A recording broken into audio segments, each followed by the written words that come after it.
Welcome to the Empowered Flow podcast. I'm Tris Alexandra, holistic clinical nutritionist, women's health and menstrual cycle educator, and mama. Join me and experts in nutrition, fitness, mindset, and holistic healing as we explore conversations to open your mind to a different way of thinking on all things women's health, hormones, periods, cyclical living, and fertility. Whether you're seeking knowledge, inspiration, or a supportive community, you've found your tribe. Let's dive in.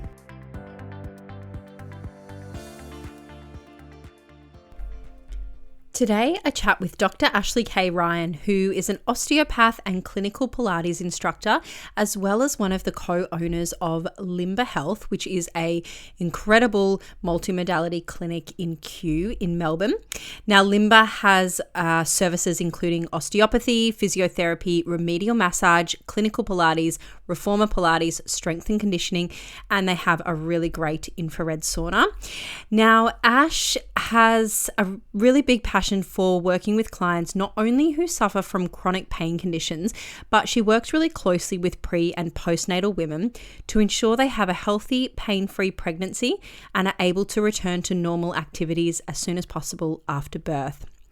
Ash is really holistic in the way she practices, and you won't leave your consultation without Ash knowing everything about who you are, how your body functions, and also determining your goals for attending Limbr. And I know through working with her that she provides a lot of education and a lot of support so that you really are getting the best results. Outside of work, Ash is also a mum to a beautiful little boy. Ash, welcome to the podcast. It's so good to have you here. Thank you. It's nice to be here. I'll get you to introduce yourself and a little bit about what you do. But just as a little bit of a backstory, Ash and I ran a workshop. I think it was late last year, wasn't it? Late last year? Yeah, maybe around August. Yeah. Okay. It was. Gosh. Okay. August, going back September. further than I thought. Yeah. And it was all around preconception and pregnancy and postpartum. So supporting yourself both nutritionally and physically. So I really wanted to have this conversation because Ash has a wealth of knowledge when it comes to the body and optimal, I guess, not only movement for the body during preconception, pregnancy, and postpartum, but also getting the body into like optimal alignment and just helping with labor and birth and so many different things that we can discuss today. So Ash, do you want to start with a little bit about who you are and what you do? Yeah, great. Thanks. Hi, everyone. I'm an osteo and a clinical Pilates instructor, and I've been working as an osteo for I think 7 coming up to 8 years now, and doing my Pilates instructing then as well. A little bit of backstory. I remember when I was in my grad year working, and the clinic I was at, the receptionist walked in and said to me, "Oh, Ash, I've got a pregnant lady on the phone and she sounds like she desperately needs an appointment. Are you okay to see that?" And of course, I'd done all my training in it at uni. And then, part of me was like, oh my gosh, this is kind of my first pregnancy kind of experience without any supervision. But I was like, yep, let's do it. And she came in and she had all this pain in her pregnancy and had seen other practitioners and just was really, really struggling, like mentally, physically, was very nervous about her birth. She was in her 3rd trimester. And it was that moment on that I decided that I treated her, fortunately had quite a good outcome.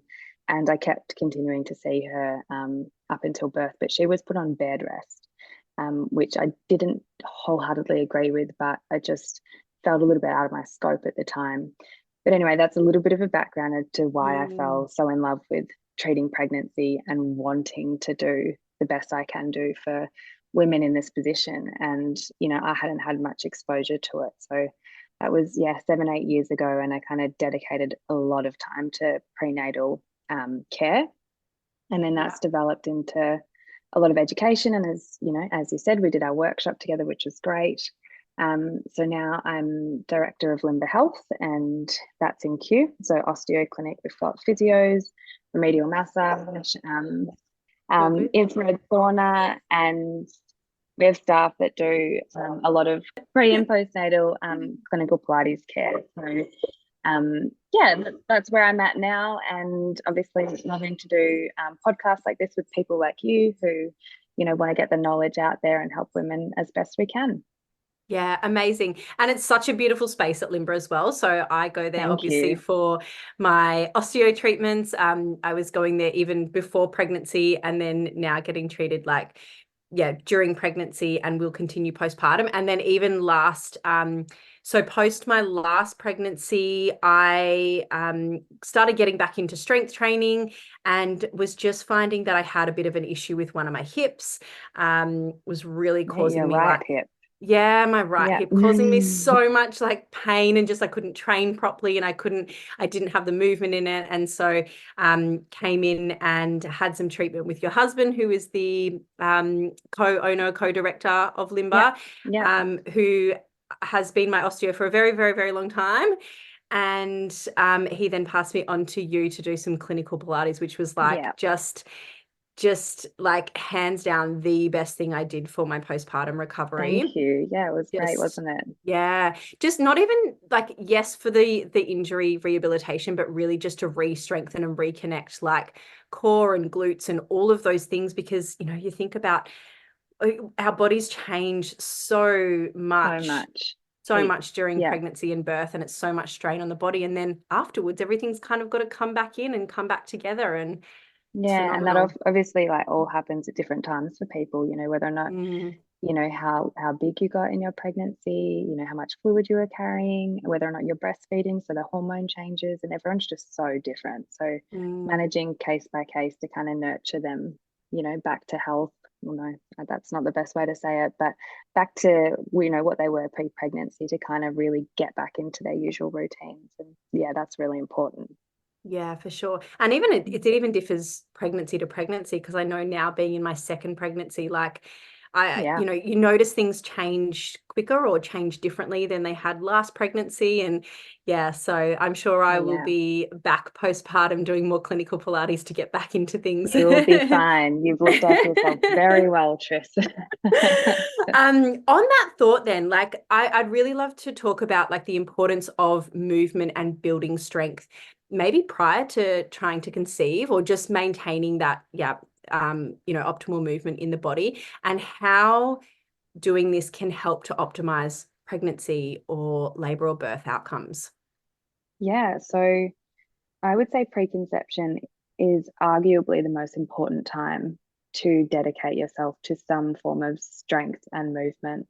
I'm really, really big on the resistance training, that is loaded training, where, it's more than body weight. So in a gym or using a Pilates reformer is best for you. So your body can kind of adapt to physiological stress, that is, having added weight on your body to manage with pregnancy, and more importantly, your recovery and postpartum. Because I find that people, leading into pregnancy, if they're not very strong, I never want to say we're chasing our tail, because, I hate negative terminology. I just say we're going to start working hard from here, and we're going to do the best we can. But if people come in strong, I'm like, whew, this is going to be great. You're less likely to get, you hear of pelvic instability and, ligamentous stress and those painful hips at night. You're way less likely to come across those things if you've got a really solid base, level of strength behind you. So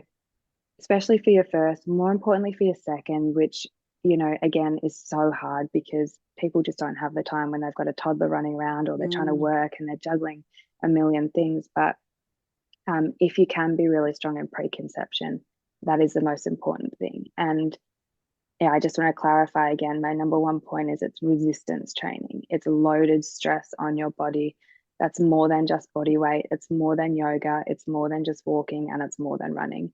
Yes, you can do all of those things, but your primary focus should be strength in that time. And then obviously first, second, and third trimester, we focus on different things along the way. Yeah.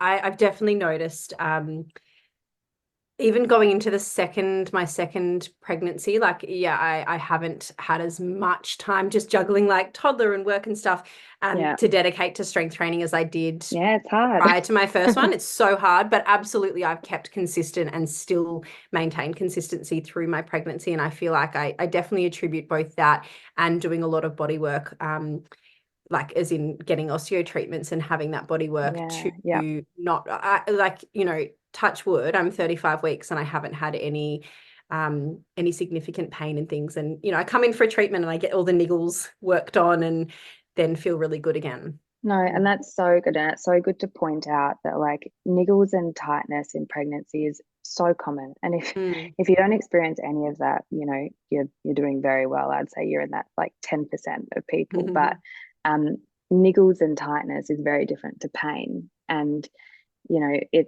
I do say it's not rocket science. Like if you're strong, fit, active, you get an assessment done and you're working on your alignment through your pregnancy and you're really proactive, like, yeah, that tightness and niggles, like you can deal with that. They're mostly phases that, happen as you grow maybe, and you just need a little bit of release. That's great. It's the pain side of it that, you do really, really want to avoid. And the people that, are a lot weaker, you just do tend to see that pain kind of come out, and it's hard to get on top of when you're pregnant because you can't slow down the growth of your baby. And if it's the second one, you can't stop a mum from picking up their toddler. And no, you've done really well, so that's great. Oh, thank you. Can we actually I really want to talk about the physical changes that happen in our bodies during pregnancy. Like obviously there's a lot, but I just want to everyone to get a bit of an understanding about like what's actually going on with pelvic alignment, pelvic floor, like our spine, all of those sort of things.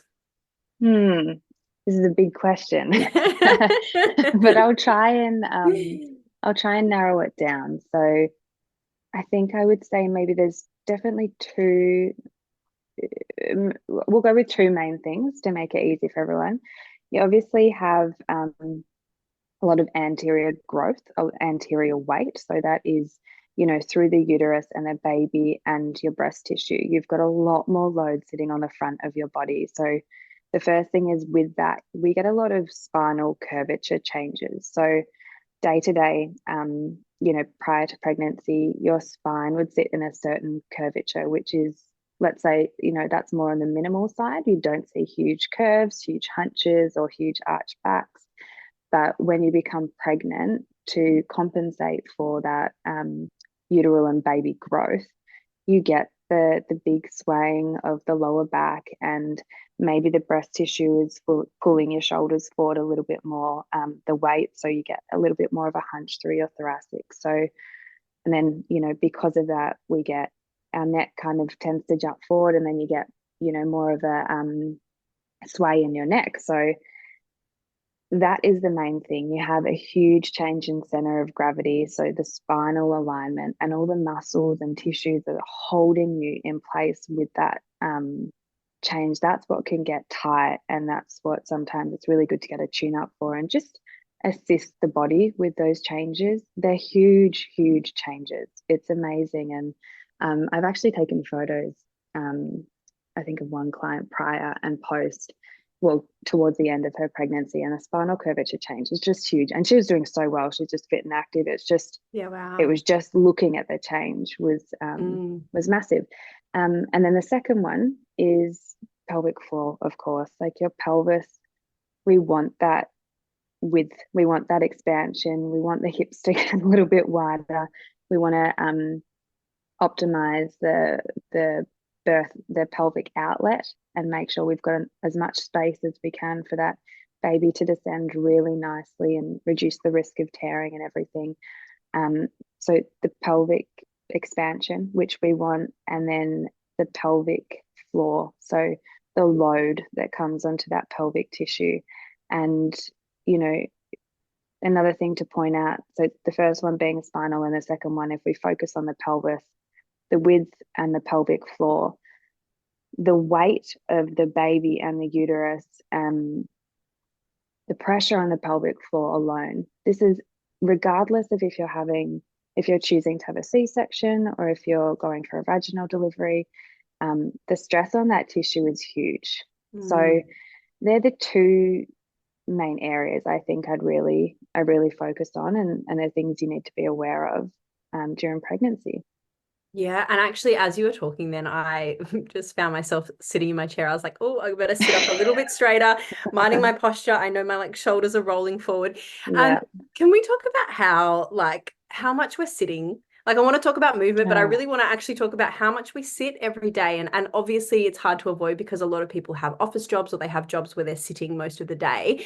But yeah. let's just talk about how impactful um, sitting for long periods is while we're, I mean, it is anyway, but while we're pregnant, and maybe what we could do to counteract that a little bit. Yeah. Oh my gosh. So sitting is the end of us. I mean, honestly, there was an article a little while ago and I remember reading it and it's called Sitting is the New Smoking. And I was like, oh Mm. my gosh, this is so, so true. And osteopathically, it is so accurate because when we talk about lymphatic drainage and systemic function, when we sit for long periods and our shoulders hunch and our organs are compressed and our hips are closed off because the knees are bent, you've got lymphatic pathways that sit at the front of your hips, and then you've got a big lymphatic pump that sits right under the middle of your rib cage, right?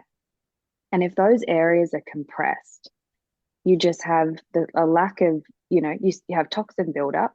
Okay, Mm. so you don't function as well systemically. You don't get as good vascular flow. The distal areas in the body, that is like your feet and your hands, like the circulation isn't as good. So that's, prior to even being pregnant. Yeah, yeah. add pregnancy in the mix and the load that is, at the front of you. And as your uterus grows naturally through the front of your hips, we just don't have as good vascular flow and lymphatic drainage anyway. And Mm. then you sit on top of that, and things can go, it's just not great. Like we Yeah. can't avoid it. It's not great. But keeping that in mind and like looking at the bigger picture of how it affects organ function and drainage and everything, you can totally counteract it. It's not Mm. hard. You just have to move your body regularly throughout the day, or in the morning, or at night when you get home from work, and do the right mobility exercises. Like you just reverse the hunch in your upper back. You want to try and open up your chest. You want to move those hips, and that alone, that can help you. And that is all you need to do. You just have to be on top of it. Yeah. Yeah. Okay. Good to know. And let's talk about then movement and exercise during pregnancy. Like, what are some of the considerations that we need to think about? Maybe it's because I feel like I know going back to my first pregnancy, and having been someone that had done resistance training and strength training for quite some time. I lost my confidence a little bit of like, what can I do? What can't I do? You sort of like your body's changing so much and you're not really sure Yeah. what you can and can't do. Whereas this pregnancy, I guess, having gone through it before and having, worked with people before on my training, I feel a lot more confident with just like tuning into my body and knowing what does and doesn't feel right. But Yeah. yeah, I just want to chat about like what are some of the things that we need to consider when it comes to movement and exercise in pregnancy. Yeah. So, I mean, first of all, everyone is different. So I'll give a kind of blanket rule, but every single pregnancy, every person, everybody is different. So, make sure you check with someone first and make sure that this is going to be appropriate for you. But um, it's generally different considerations, and I like to put trimesters into place just so it makes it nice and easy. But initially at the start, you can largely do what you were doing pre-pregnancy. So if you were, you're going to the gym doing 2 weight sessions a week, or you were running regularly, that is okay to do. And the main consideration through first trimester, I find, is just energy consumption. Like your Mm. body is going through, huge hormonal changes, and the energy going towards that implantation and the growth of that baby, and that all just like working nicely really needs to be considered. Not to mention, you might feel awful. Yes. You might have all those symptoms that you just really got to, listen to your body and not always push through it, because if you're nauseous and you're hugging porcelain all day, and then you're trying to still get your exercise in because you think it's the best thing to do, like it isn't always the best thing to do. Listen to your body, think about the energy that it's using already, and then just do what you can on top of that. So largely, if you were feeling good, you can actually stick to a really similar routine. I think, we move into second trimester and you start thinking about those structural changes and the load and the weight change, and first pregnancy different to second. Like first pregnancy, some people don't even have much load and weight change till 25 weeks. But then second pregnancy, as you would know, Trish, you pop a lot earlier. Your body knows. So those changes are there. So considerations for the second trimester, obviously seek professional advice, but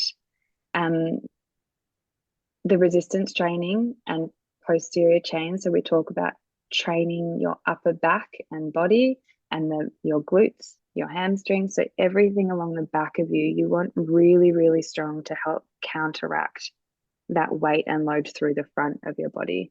So again, resistance training kind of all through that second trimester. And if you feel up to doing a bit of your higher intensity, getting that heart rate up a little bit, again, consulting with a healthcare provider, that's okay too for most people, especially if you've been doing it pre. And I've just got to try and keep this short. But then moving into third trimester, that's probably when I do put a large focus as well on mobility. So hip mobility, we want to make sure your pelvic, lower back, pelvic and hip mechanics are totally optimal. So we speak about the hips moving in all different planes. It can get complicated and say internal rotation, external rotation, abduction, adduction. We know the ways that your hips should move, and we make sure that both of them can move in those ways. And also your pelvis and lower back can move in the directions it should. And then having all of that working well on both sides, it optimizes your chance for a better vaginal delivery, if that's what you're going for. So yeah, I mean, we want to do resistance training throughout, we want to do mobility throughout, but they're probably then, what I'd kind of focus in on the first, second and third trimesters. Yeah, cool. And this is probably like again, depends on the person, and obviously, not personalized advice, but is there any, like when you think about resistance training, is there any specific exercises that need to be modified or avoided during pregnancy or at different stages? Like I think about, for example, the hip thrust. Like I stopped doing that really early and had to find, like I was still doing like glute work and hip thrust work, but you just have to modify certain things because of where you're putting the barbell, and just, is there anything else like that we need to be aware of? Correct. That's probably the one that you actually really have to be mindful of, that bar placement. Or if you are comfortable to have that bar sitting below those front big pelvis bones and more kind of towards the top of your thighs, that's actually okay if you've got really good technique and someone's watched you do it and it's safe for the baby. You can continue that a little bit. There's obviously, probably through the second trimester, there's a time where we would drop that. In short, there's not specific answers, but considering things like your, plyometric training, your jumping, your agility work, if you are doing anything like that, like if you were doing, a body attack class at the gym or something, the amount of jumping is something we would consider, because you could have a really strong pelvic floor and it could be okay, but the load in it and that repetitive movement, we really need to consider. So that's something, unless you seek advice. And if you don't want to seek advice, I'd just say in general, the risk versus reward isn't there. Just stop. You can do resistance training with no jumping, take out those hip thrusts towards, mid to end. Anything that causes discomfort around your pelvis during or after, you need to totally reconsider or stop doing unless you get advice, because things like lunges, where we might have all the load on one leg and we get what we call pelvic shearing. That is when one side of the pelvis kind of rotates one way and the other side rotates the opposite.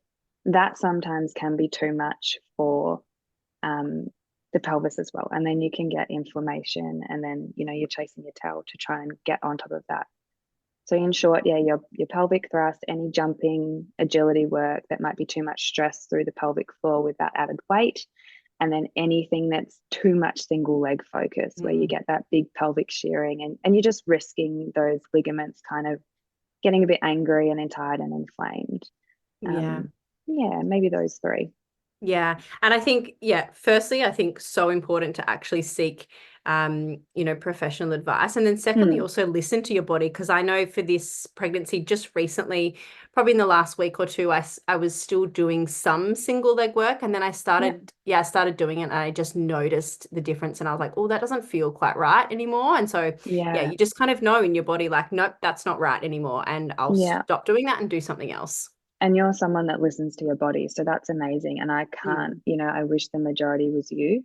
Unfortunately, the majority, and it's nothing to be ashamed of. Like, a lot of people don't have that body connection and that mind body connection. So, I mean, I dare say a lot of people listening to your podcast are going to be in that minority where they're very connected to their body, which is great. But, okay. And the other thing is to consider that it might be 2 weeks of your pregnancy where you are doing those single leg exercises and you've just had this huge growth change, and maybe it's just not right for those 2 weeks.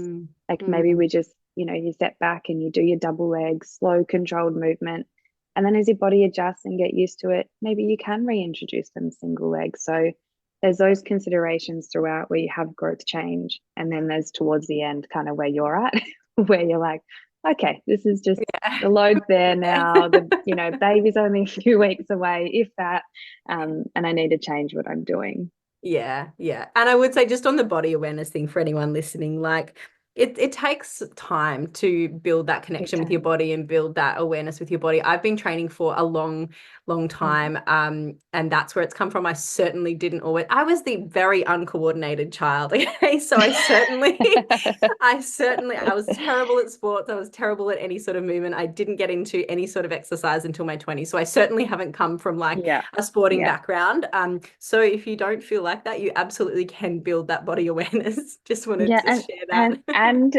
And you don't have to build it if you don't want to build it. And just get advice. Just get someone, for sure. like us. And there's so many good women's health practitioners out there who can really guide you and hold your hand throughout. And you don't have to think about it. But if you come in and you say, yeah, that hurt, we can modify it. Like there are people there to help you. And the worst thing is, putting yourself in a position where you're not body aware, but you're trying to get fit and you injure yourself, and then, heaven forbid, I hate it, but you end up on bed rest because it just hurts too much to walk. And that would be, worst nightmare for us. And we wouldn't let that happen, but yeah. Let's move on to like the actual like labor and birth. Like, how can we prepare our bodies for labor and birth for optimal outcomes, particularly, I guess, if we are hoping to have a vaginal birth? Like, what can we do in preparation for that, whether it's leading up to, during labor even? Okay. Let me try and get it down into maybe 3 things this time.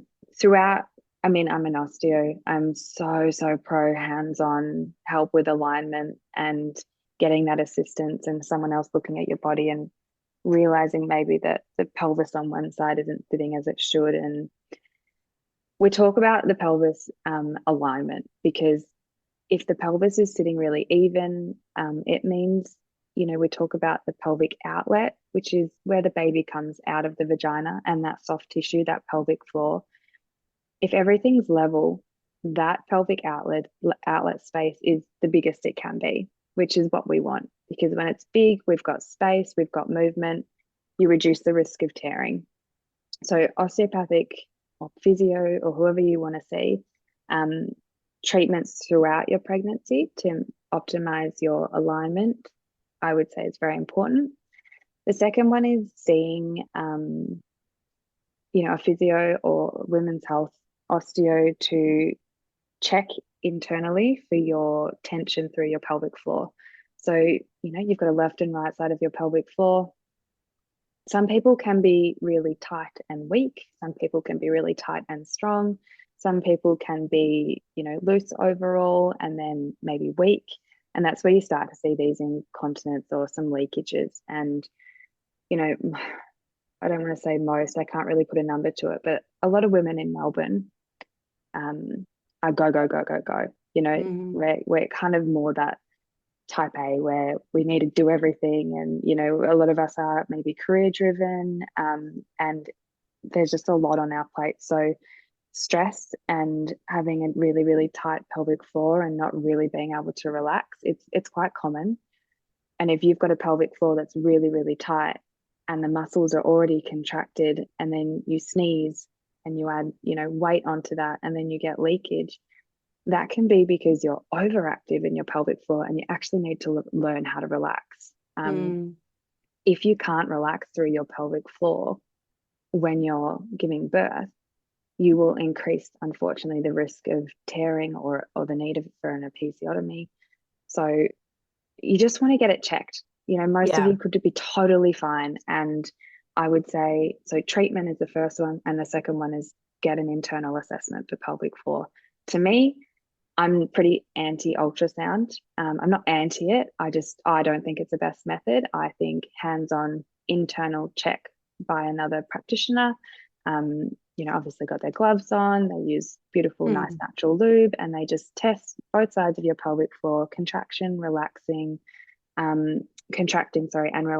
and then the tissues that kind of, go down towards your anus, and feeling for any like rectal tightness as well, which a lot of women do have. And, that can predispose you to things in pregnancy like hemorrhoids. And that's really, really common in pregnancy. So sorry, I'm probably waffling on here, but getting that one checked. I think it's really important actually to discuss, and really interesting, because this is something I didn't know prior to my first pregnancy. And in my first, I left it quite late to see someone to get like internal pelvic floor checked and see what was going on. And something I didn't know was, because we hear so much about like, do your Kegel exercises, make sure you're strengthening your pelvic floor. But what we actually, it's like totally a myth. And I'm sure you'll agree, and I'm not an expert, but I'm sure you'll agree with this, but it's actually about not only having that strength, but being able to relax and lengthen the pelvic floor is 100%. so important. And what I discovered was that, yes, I do actually have a nice, tight, overactive pelvic floor that needed some work. And like, people who do their strength and conditioning regularly, like they can be strong enough in their pelvic floor, but they have no idea how to relax. And like, if you can't relax and let that go, and try and push that baby out properly, that's when we can come to issues. So first one, second one, and then where was my other train of thought? And the third thing was obviously strength training. So I mean, we've gone over that heap. So I just get alignment. Alignment checked, hands-on osteopathically. Second one being the internal assessment.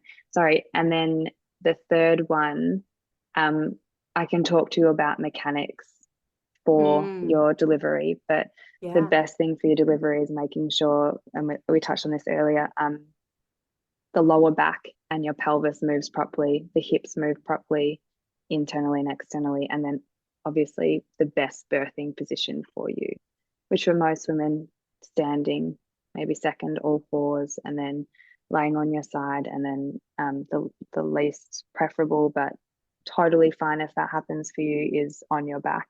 And I say least preferable purely in terms of body biomechanics. Because let's talk about that a little bit more, because maybe not everyone's aware of that, is that those different positions that your body is in during labor and during birth can open and close different parts of the pelvis. And share a little bit about that. So the more you can move your pelvis, that is, we talk about an anterior and a posterior rotation through your pelvis, a tilt. But basically, the more you can curve your back and arch your lower back and let your tailbone move and your hips move, the better.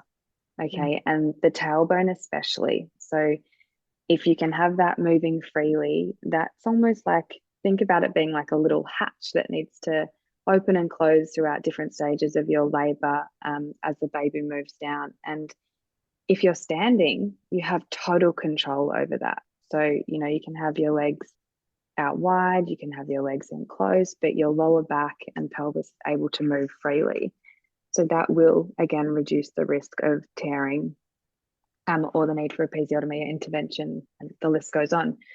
But then when you're laying on your back, and it is fine. Like if you've had an epidural and you can't move or whatever, laying on your back, we do want to avoid, because it kind of sticks your tailbone in one place, and it doesn't allow for that hatch to open and close at the back to kind of help the baby descend nicely down the birth canal. Obviously reduces pain as well, because you're able to move freely standing or on all fours, or even on your side, the tailbone can move. But when you're laying down on your back, what I would say is, if you're laying down on your back, if you just ask for a couple of towels and you roll them up and pop them under either side of your hips at the back, it just raises you off the bed a little bit and still allows that tailbone to move. And that will help, and it should, overall reduce the risk of, those things that we mentioned earlier. So good to know. Do you think movement in actually during labor, like early stage of labor, is really important too? Move. And I know that's hard because obviously you're having contractions, and there's there's a lot of pressure and tension down there. But I remember even in my first pregnancy, we had a private midwife, and so we did some classes through them around labor and birth, and I remember them talking about different movements, and they were the same. They were like, you need to just move during those early phases of labor. Move. And that's for those courses. Like there are, like I know I speak to my hypnobirthing on Instagram, Michelle, like she's lovely. There's people out there who, hypnobirthing classes and, other classes that help you with all this mindfulness to kind of manage this pain. But all of them, like we'll say, movement is key. And the more you're moving as those contractions happen, you're just assisting the body to get those changes that it needs for the baby to come down nicely. So, on the bouncing ball or standing and just swaying your hips side to side, and intuitively and naturally, if you think about that, the body wants to do that anyway. The body wants to move. Movement as well helps the mind modulate pain. So rather than just sitting still thinking about it, you're moving, you're breathing, hips swaying side to side. So as much as you can, move. Use your partner to help you move if you've got a birthing partner there with you. But yeah, I think you got my message. You just got to move. Yeah. Any like specific things, like specific tools that you would suggest, like like a Swiss ball or anything like that, or can it does really not matter what you have, because any movement's good movement, really. Any movement is good movement for sure. Look, I'm a bit try everything pre-birth. If you're really comfortable being on the Swiss ball, like practice on a Swiss ball that's the right size. Like this sounds silly, but some people have like a really small Swiss ball at home, and then they get into hospital and they're a short person and there's a huge Swiss ball and they can sit on it and they're like falling off it. So maybe take your Swiss ball in with you, like practice things that feel good for you, help with that pelvic movement. There's a list of like mobility things that you can do at different times of labor that I would suggest that would help. So if we want to get into the nitty gritty of it, the initial stages, we want the baby to move down the inlet of the pelvis. So that is, dropping its head right down. We call it the pelvic inlet, where the top of the pelvis opens. And the movements that assist with that are different to the movements that help the baby come through the pelvic outlet. So the hip positions, if we get really specific, they actually change through those times. So again, a health care provider can probably teach you them. And the reason I'm not saying it now is because I'd have to use terminology that no one would probably understand anyway. But different stages of inlet. Yeah, you need to see it and demonstrate it. And positions through the inlet are different to positions when it's moving through the outlet. Yeah, and I think Sorry, I was just speaking to my That's all right. sister who's helping me at the moment with my baby. Yeah, Ash has a beautiful 6-month-old. Yep, 6-month-old. yep, Yeah. he is, Yeah. yeah. Aw. Yeah. Yeah, and I think actually all something that I love about the work that you do and the way you work with your clients is that you are very educational, and it's not just about going in and getting an adjustment and then walking out, but you're very educational, and you do share all of the tools and the resources that your client needs and Yeah. demonstrate those kind of, those Yeah. exercises and things. That's really important. And the more knowledge you have going into birth and pregnancy, and the more informed you are to make your decisions and be happy with those decisions, like the better. That's all we're trying to do, and optimize all those outcomes and minimize all the risks and, trauma that can happen. And that's why education is important, and making people feel, empowered Mm. is really, really important to me. It's not just about a treatment at all. Yeah, I love that. Knowledge is power. Absolutely. Ash, where can we find you? Where do you work out of? Where can we find you online? So Limbr Health. So www.limbrhealth.com.au. So you can book online for appointments. Our clinic is based in Kew. So as I said at the start, we've got quite a big multidisciplinary clinic, Pilates studio there, and a gym as well. So we do some pregnancy strength work as well. The other practitioner I just want to mention that is excellent with pregnancy, actually, who you've been seeing too, Tris, is Yes, Courtney. Courtney. She does a Yep. lot of prenatal Pilates, postnatal care as well. And she's actually a pediatric osteo. So she can kind of see your baby after as well, and give baby a little bit of a once over, and just make sure there's no kind of unwanted structural issues from the birth as well. So yeah, that's where you can find us, and where your kind of main go-tos for pregnancy in Kew.